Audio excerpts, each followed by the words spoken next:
अच्छा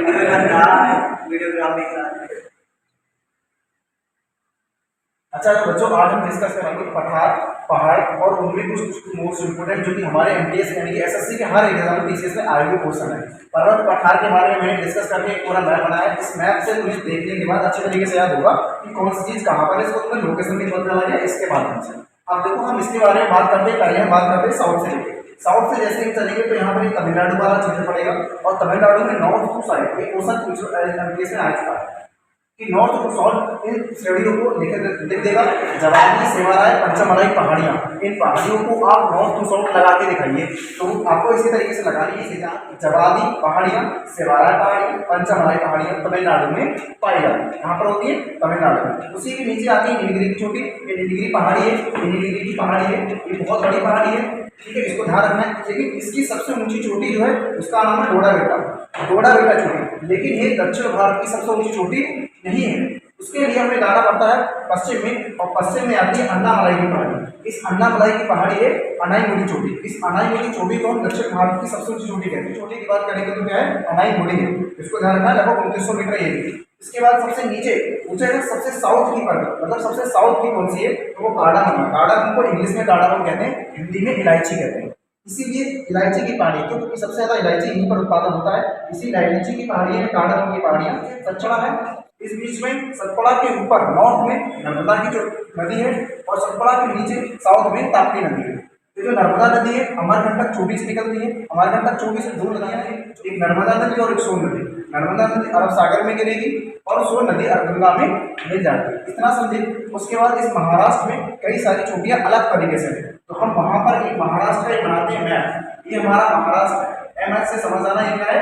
महाराष्ट्र। अब इस महाराष्ट्र में जो है पहाड़ियां, 4 से 5 पहाड़ियां उसको हम बता दें।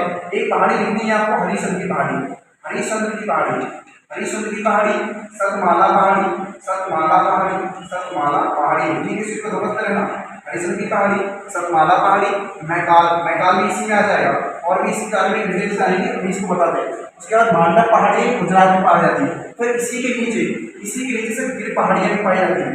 यहाँ पर ये जो है ये गिर पहाड़ियां हैं, गिर ऐसे पाई हुई है जो एशियाई शेरों के लिए फेमस है। पूरी ओवर एशिया की बात कर रहा हूँ, एशिया में यहाँ पर गिर है, यहाँ पर गिर पहाड़ियां हैं। यहाँ पर क्या है? ये गिर पहाड़ियां हैं जो कि एशियाई शेरों के लिए फेमस है। ये यहीं पर मिलेंगे और यहाँ चले जाते हैं इधर। तो एक अरावली श्रेणी है। इस अरावली श्रेणी की इस तरीके से होने का जब बारिश होती है तो इसका रीजन क्या है? ऐसे करके हवाएं चलती हैं, हवाएं चली, हिमालय पर्वत ऐसा है, हवाएं चली यहाँ से, तो अरावली श्रेणी इसी तरीके से। तो इस तरीके से कुछ भी तुम लगा दो इसके सहारे को निकल जाएंगे। इसलिए इस क्षेत्र में बारिश नहीं होती और ये सूखा वाला क्षेत्र रह जाता है। जैसे हिमालय से टकराती है ऐसे करके अब रुकावट बनेगा हमारा कि हवाएं ऐसे करके आएंगी, तो ना आ रहा कि पानी की तरफ से आएंगे हमारे। जब ऐसे करके ऊपर को आएंगी तो यहाँ पर चक्रवात तो हिमालय से टकराएंगे और हिमालय से टकराएंगे तो ज़्यादा ऊंची होती है, तो वहाँ पर बर्फबारी भी हो जाती है, ओले भी बढ़ जाते हैं। लेकिन बर्फबारी टकराने के बाद हिमालय का वहाँ पर नॉर्थ एरिया में सबसे देखा उत्तराखंड में बहुत ज़्यादा बारिश, बाढ़, तूफान। अभी देखा जोशीमठ डूब रहा है। तो जोशीमठ कोई पहाड़ पर्वत पर नहीं है, वो नदियों द्वारा लाए गए रेत पर बना है। भागीरथी नदी जो बहुत सारी नदियां हैं उनके द्वारा लाए हुए रेत पर बना हुआ है। रेत तो धसेगी, पहाड़ थोड़ी है वो, रेत तो धसनी है। इसीलिए जोशीमठ में छेद हो रहे थे, दीवारों से पानी निकला था। उत्तराखंड में वही बात नहीं बना। इसके लिए आबादी यहाँ पर हिमालय पर्वत की बात करते हैं तो वो 3 भागों में डिवाइडेड है। सबसे बड़ा आता है हिमालय, महाहिमालय, उसके बाद लघु हिमालय, उसके बाद शिवालिक की श्रेणी आती है। इस लघु हिमालय को ही मध्य हिमालय भी कहा जाता है, लघु हिमालय को भी मध्य हिमालय कहा जाता है। इसमें सबसे बड़ा अपने वाला महाहिमालय, इसको गिर हिमालय, मतलब इसकी चोटियां सबसे हाईएस्ट है। मैकाल, धौलागिरी, पीर और बहुत सारी श्रेणी है। माउंट एवरेस्ट, कंचनजंगा, नामचा पर्वत सब इसी पर्वत के ही भाग है। सबसे ऊंची हाईएस्ट चोटी बात करेंगे तो वो माउंट एवरेस्ट है, सबसे ऊंची चोटी। इसकी ऊंचाई की हाइट बताओ कितनी है? 8848। अब लगभग ये बढ़ रही है, 49-50 की नापी जा चुकी है, ठीक है, माउंट एवरेस्ट पर। अब इसकी बात करते हैं। इसके बाद ट्रांस हिमालय की। ट्रांस हिमालय हिमालय से पूर्व का भाग है। अच्छा सर, हिमालय बना कैसे? हिमालय का निर्माण कैसे हुआ? पहले क्या होता था एक काम आपको बताइए। एक है थ्योरी है, ठीक है, जिसके फॉर्म क्या है? Plate tectonic theory. हैरी हेस का प्लेट टेक्टोनिक सिद्धांत है। उसमें क्या होता है? पृथ्वी के नीचे हमारी 7 प्लेटें हैं, इस पर पृथ्वी रुकी हुई है। पृथ्वी के नीचे 7 प्लेटें। इस बड़े के मैप में तुम्हें बताया था 7 प्लेटें कौन कौन सी है। इसमें देख रहे 1 2 3 4 5 और एक हमारी नाम क्या?